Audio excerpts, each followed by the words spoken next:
boy, REESIE Boy, back with another video, guys. This is a real topic, guys.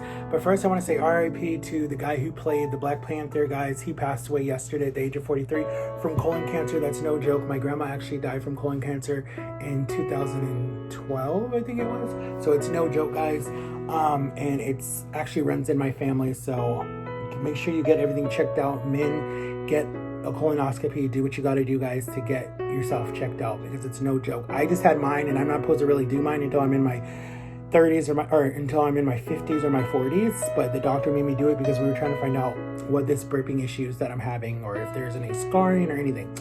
But guys, I really wanted to talk about something. The topic of this video is, what is PTSD? Because I've been asked that before, guys, and I kind of want to get into what it is. I don't know if I did a video about this, but if I did, it was at a different time when I was still sad and I was still depressed and I was still thinking about ways to harm myself. So I really want to talk about that, and I kind of posted this the other day on Thursday, but I chickened out to post it because I felt like YouTube would be like, no, you're not allowed to post that. And Jama was like, and that's why it's good to have good best friends in your life. Jama was like, just post it, who cares what they say, because you have a right to say what you want to say.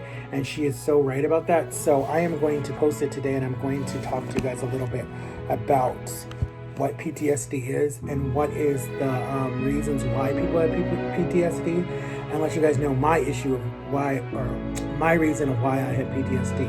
So PTSD, the definition is post-traumatic stress disorder. So it's when someone goes through something stressful in their life, something dramatic, like they could have been violated, they could have been abused, they could have been neglected, they could have watched a death in their family, they could have been wrongly charged with something, they could have been harmed in any kind of way, or they could have been never feeling loved their whole life, so they feel like they don't know how to react. So a lot of people get it, and a lot of people diagnose it actually at a young age.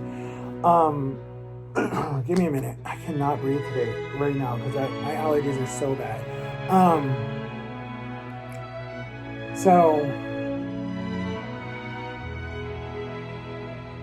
Give me a minute. I'm trying to catch my breath. I don't know why I'm like so out of breath. I just walked a lot, guys, and I should have been recording it to let you guys see. I just actually got back from a walk.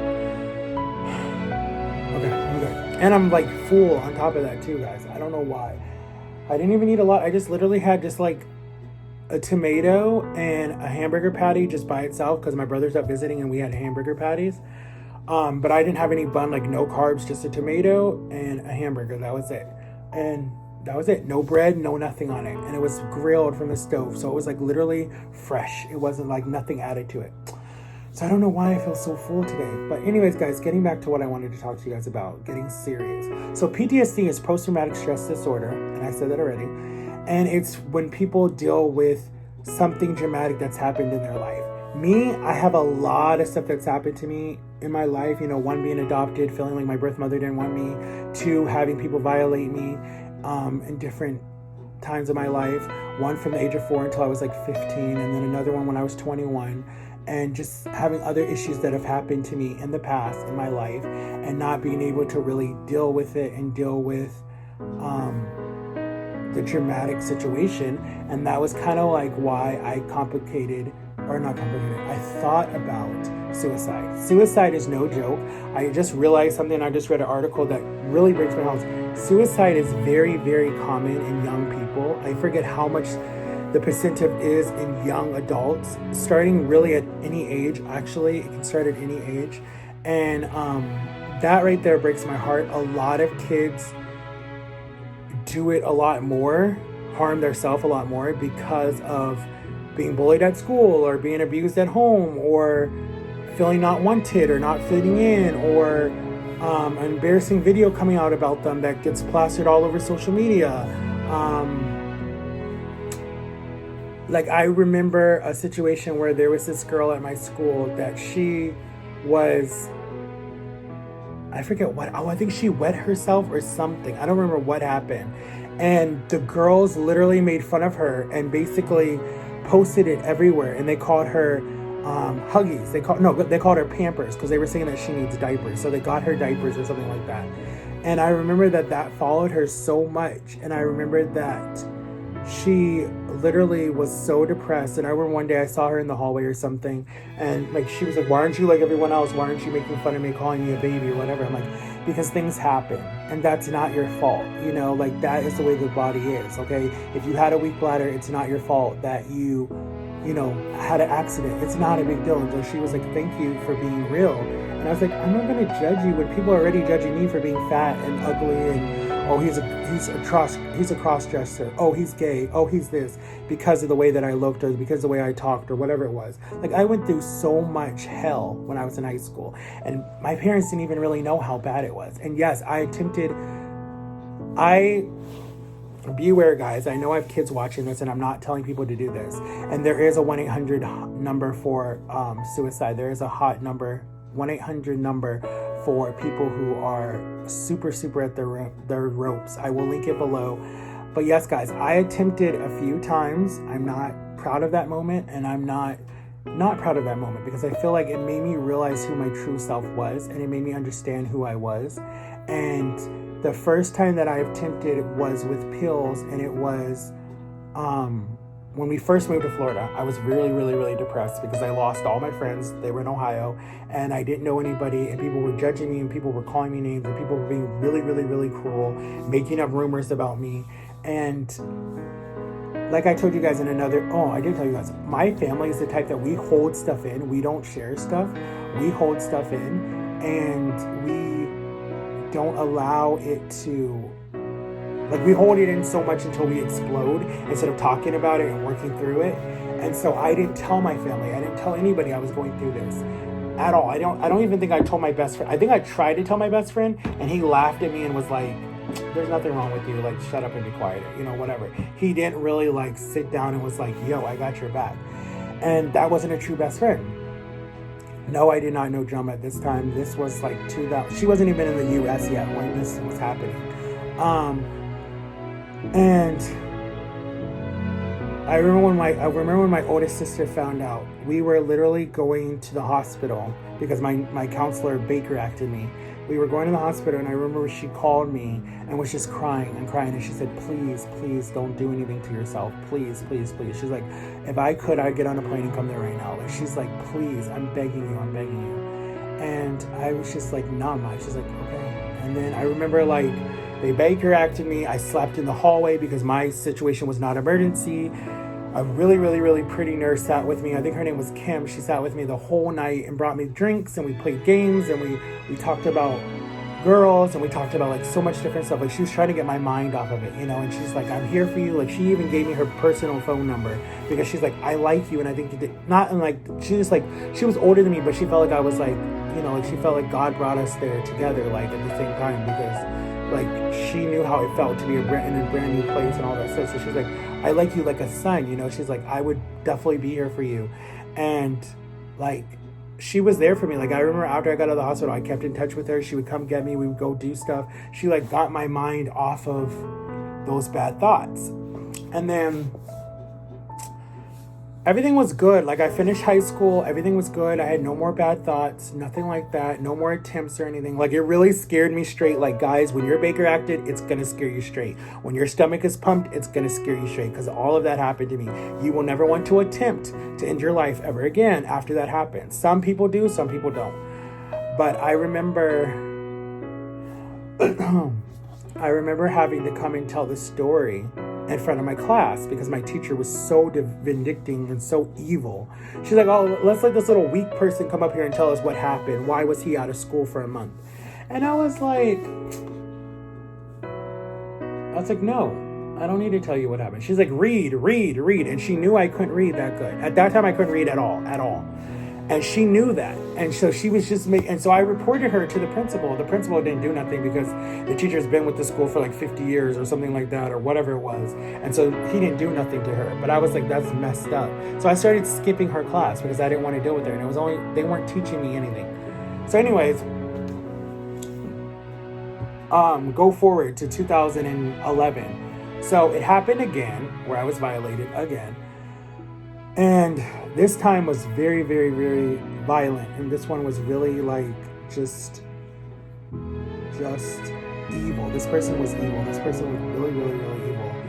and I felt like I didn't matter. I felt like I had no purpose, and those thoughts came back. Those thoughts of suicide, those thoughts of ending my life came back. Again, trigger, guys, trigger, that is a trigger word for a lot of people. I'm not trying to tell anyone to do this. I'm telling people my story and what the definition of PTSD is, so people can understand me a little bit more.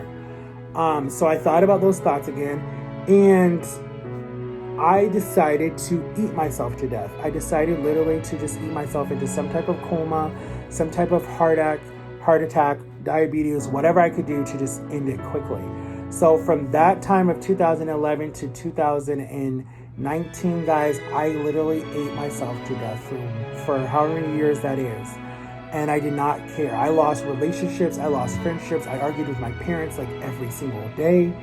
I broke furniture. I broke beds. I did so much damage to myself. Never had heart problems. Never had diabetes. Never had a heart attack. So it was like all the doctors were always like, there's some type of angel watching over you because you're not having any type of illness like of someone who would be doing this, because you're clogging your arteries. But it all caught up to me, guys. March of 2019, it all caught up to me. But you guys know that story. But suicide is no joke, guys. That is like one of the scariest, dangerous things ever in the world, okay? That we just actually had a YouTuber just die from that. We've had other YouTubers die from that. We've had other social media stars die from that. We've had celebrities have died from that. There are people that have done so. We had Corey Martins, or whatever his last name is, from Glee, who overdosed because he was depressed and sad. We've had, there's so many other people that have died from it. It's no joke, but it's a scary thing. Like, it is one of the scariest things to deal with in your life. That it's so scary, guys. Like, it's no joke. Like, it really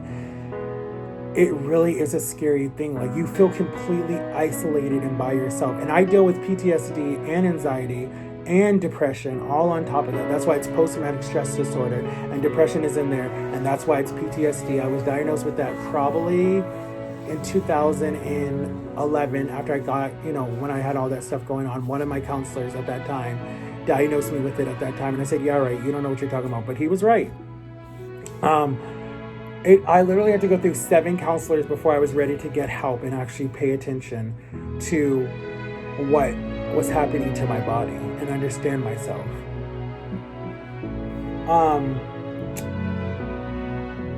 And in that time frame, guys, I lost a lot. Like, I'm so thankful that I did not have a kid at that time, because I feel like my child would have been having to deal with a father that's unstable, or if I was in a relationship that was a real relationship, my girlfriend would have to deal with someone that was unstable. Like, I apologize to the people that I hurt. I apologize to the people that I was, I don't even want to get emotional, but I feel like I'm getting emotional.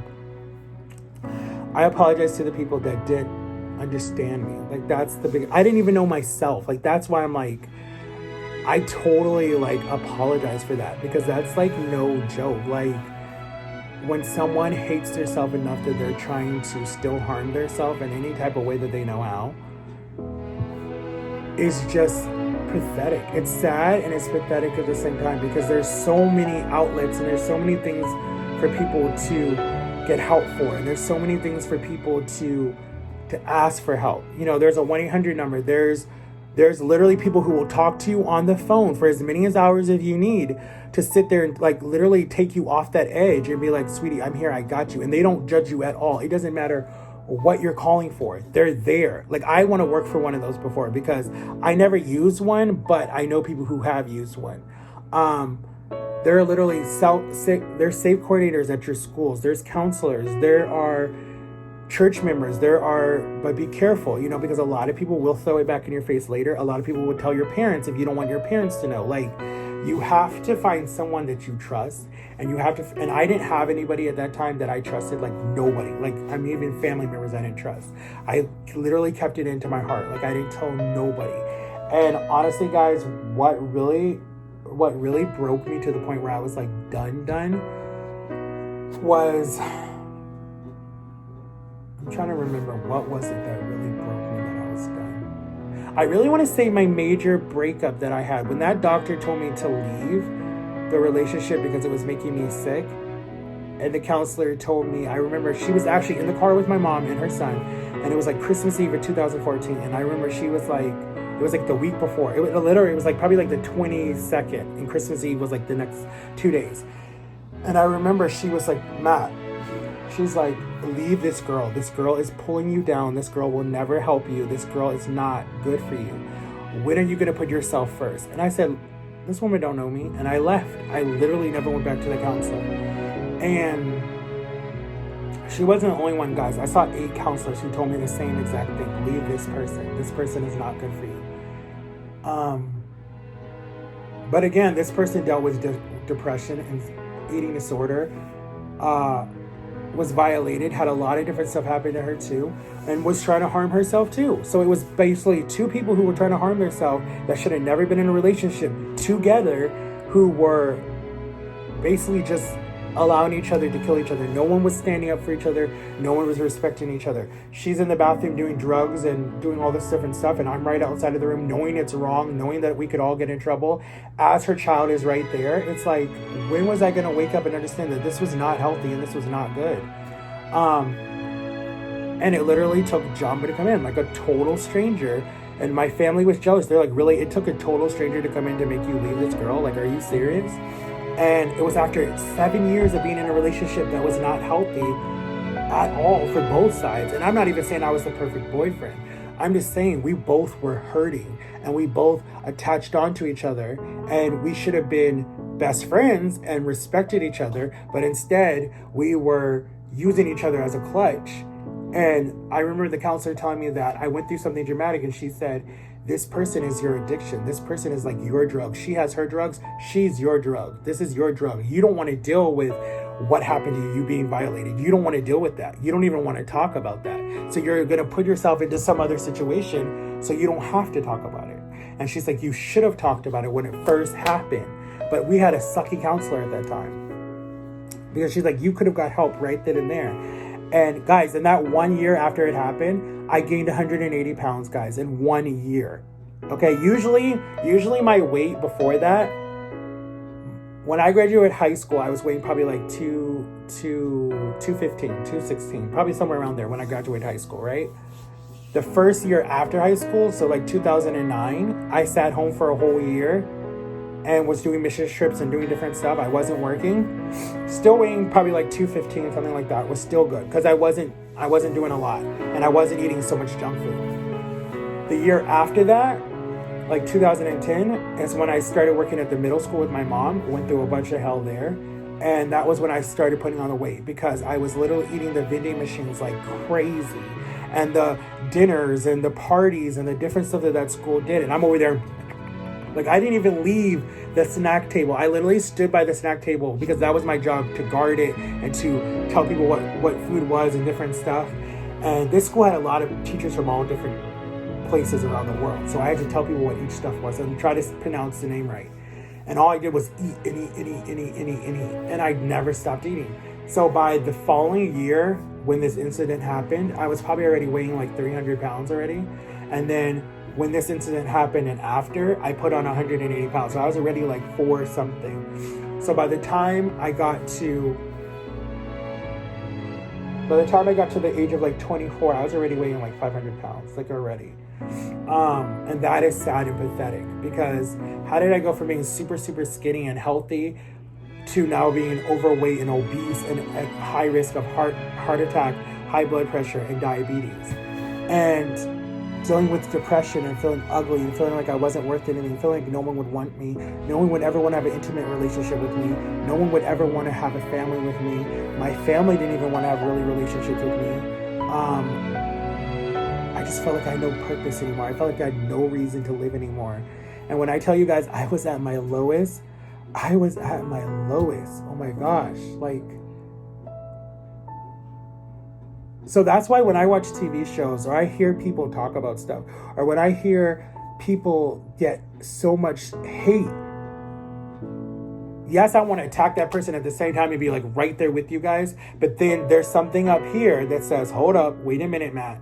You don't know what they're going through behind the scenes, off camera, in their alone, when they're in their room by themselves, when they're in their own thoughts. You don't know what they're going through. So you don't understand what they're dealing with. You don't, because you're not there. You're not sitting next to them to be like, hey, what's going on? What's like, you know, how does this make you feel being the hated person in the world? How does this make you feel being on every tabloid? How does this make you, like, you're not. So it's like, but even people who are not in social media, even people that I know on a personal basis that are not doing social media at all because they don't like social media because of what it puts on you, the stress and the anxiety. Those people don't even tell me what they're really dealing with. Like, literally, guys, it breaks my heart that my brother hates me. Like, that, like, breaks my heart because I don't want to get emotional. I really don't. Because the part that breaks me is that when I came out of surgery after my surgery, I literally cried for him because I wanted to fix things, because I literally felt like I could have died in that whole time that I went through all that stuff, guys. And every time someone would come visit me in the hospital when I was dealing with the blood clot, because I was in the hospital for a week, I was waiting for him to come through that door and just be like, hey, like, I know we're not talking right now, but you really scared me and I'm here for you. Like, it broke my heart that he never, ever, ever came. Like, I was like, wow, I really am garbage to him. So if I was dying on my deathbed, and I almost did die, the doctor said like one more day I would have been dead, he would have never even gave one crap about me. Like, he would have never even showed up at my funeral, never said nothing nice about me, but he was like, well, now I'm the baby of the family. Like, he would have never even cared about me. And that to me made me do like a real check on myself. Like, well, maybe what did I do? You know, like, what did I do to push him so far away? What did I do to ruin our relationship? Was I a good brother? Was I a good person to him? Did I hurt him in any type of way? What did I do? You know, like, why do you hate someone so much to the point where they almost died and you didn't even show up? If it was vice versa, guys, I would have been there. I don't even care if he would have let me in the room. He would have seen my face, because I'd have been like, I'm here. But he would have known that I was there, because he would have been like, wow, Matthew actually came. Like, he would have been surprised, like, wow. Or I would have called or texted or something like, hey, are you okay? What happened? You know, I'm praying for you. Even though you don't like me right now, I'm praying for you.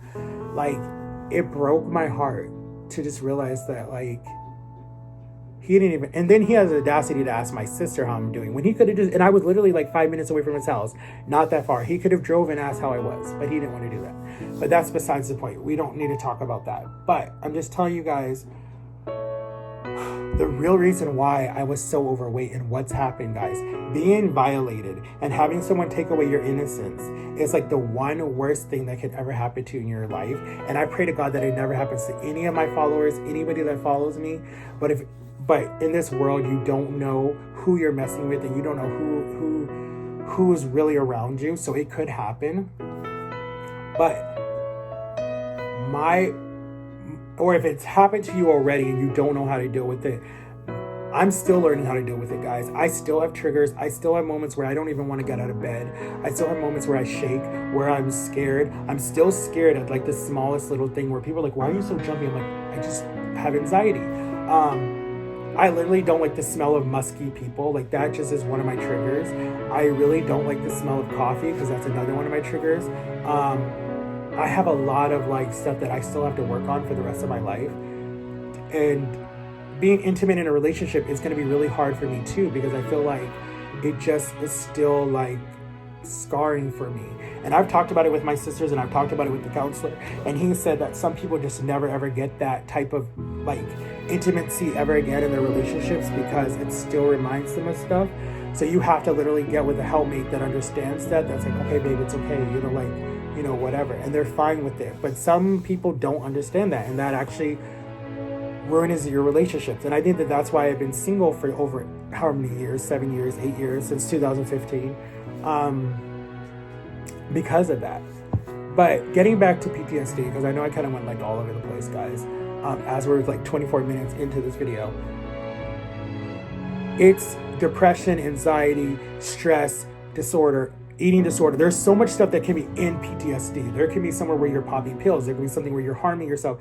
There could be something where you are thinking about the worst way to end your life. Okay?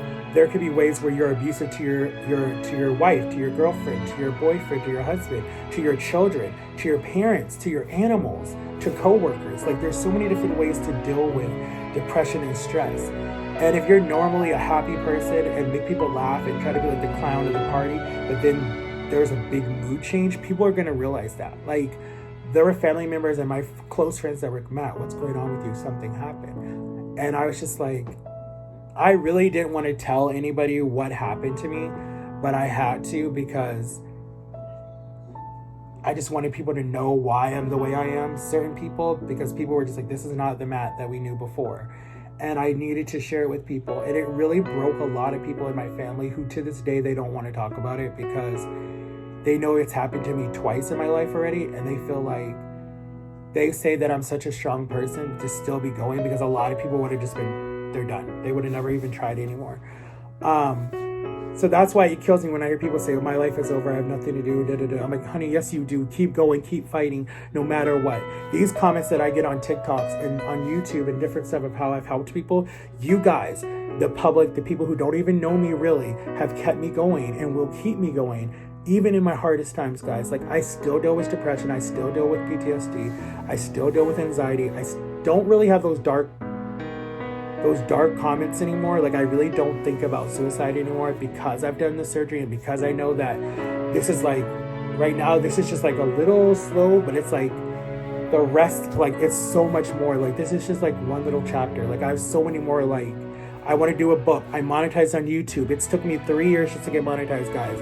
I have awesome fans that I'm more involved with. I talk to you guys like sometimes every single day on live stream. I have Jama, who's never going anywhere. I have Aaliyah, my new friend. I have Pascal Blog. I have Proud Biff Vlog. I have Mega Bees. I have Asalai. I have Evan. I have Aaliyah. I have The Rat. I have James. I have Noah. I have Gio. I have National Pardo. I have people that like know me and I feel like they care about me. We're like a family. Like, we're such a family, and I think that's amazing. And who else did I forget? I have Aya. I have Archie. I have so many different people that like I know truly care about me, that are like amazing, and we're all over the world. Like, we're everywhere. We're not all just in Florida. We're everywhere. And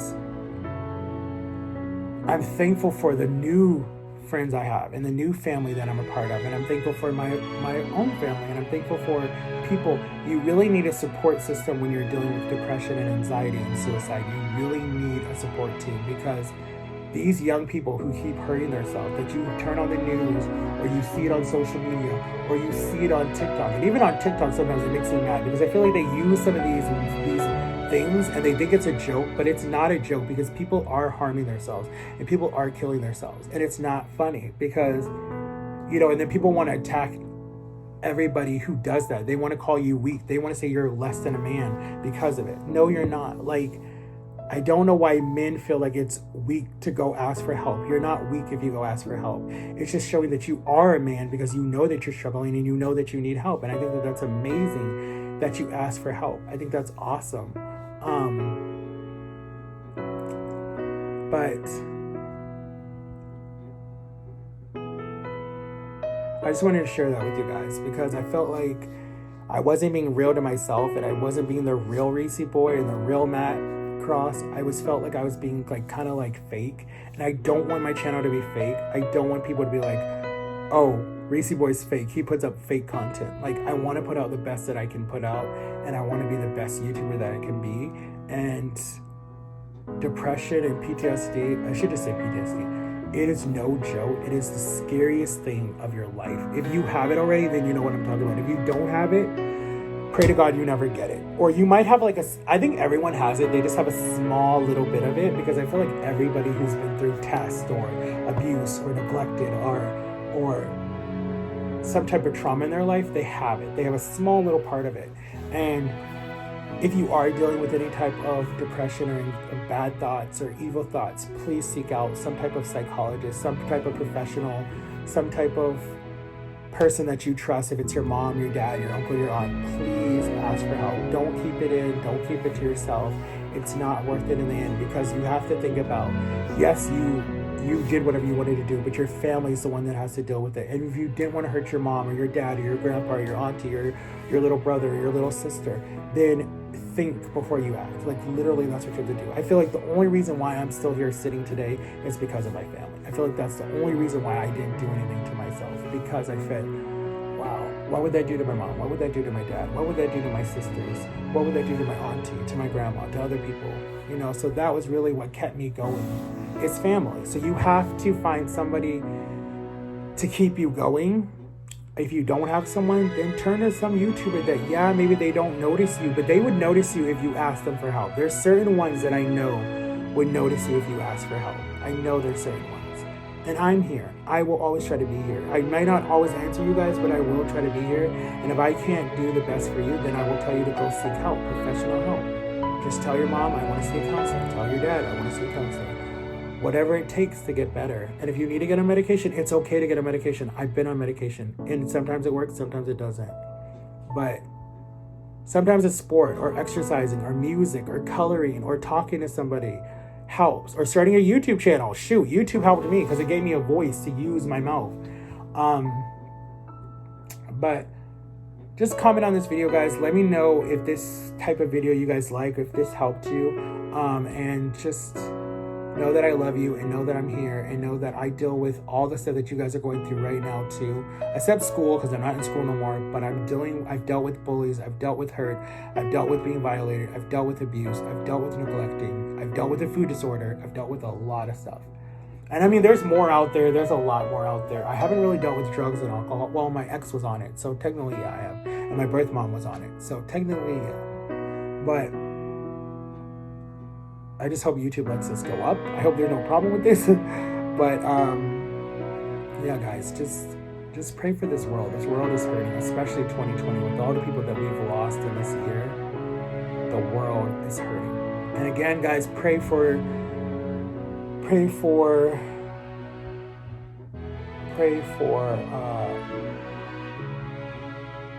Jacob, who, it's on the news, guys. I don't know if I can really talk about it, but pray for him. There's more protesting starting for that.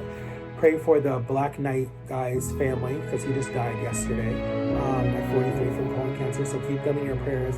And guys, just pray that this world heals. It needs to heal. It really does. And again, guys, if you're dealing with depression or anxiety or suicide, there is a 1-800 hotline, guys, that you can Google or find yourself. And there are people who will talk to you. There are churches that will pray for you. And there's counselors out there, guys. Please get help. Please. Little PSA from REESIE Boy. Please get help. Like, your life is so much more than what it's going through right now. Like, believe me, guys, if you take anything from REESIE Boy, it will get better. No matter what, it will get better. I promise you. I promise you. I still feel like win, but it will get better, guys. You just have to work hard. It will come. It will come. But anyways, guys, I love you so much for watching. Make sure to like and subscribe, and I'll see you guys later with another video. Stay blessed, guys, please. Bye.